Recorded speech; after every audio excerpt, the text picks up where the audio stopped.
Hi everyone! In this video, I'll be teaching you how to make a Twitter or X account private. First things first, open the Twitter application on your device. Once here, tap on your profile picture or your profile icon located at the top left corner of your screen. This will then open a side menu. And here in the side menu, just expand the Settings and Support section, then click on the Settings and Privacy button.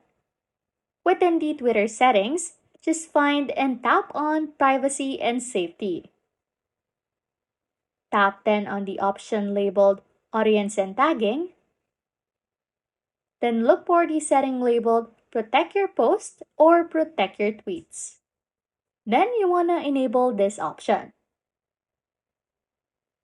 And lastly, by enabling this setting, it will switch your Twitter account to private, allowing only your followers to view your profile and tweets.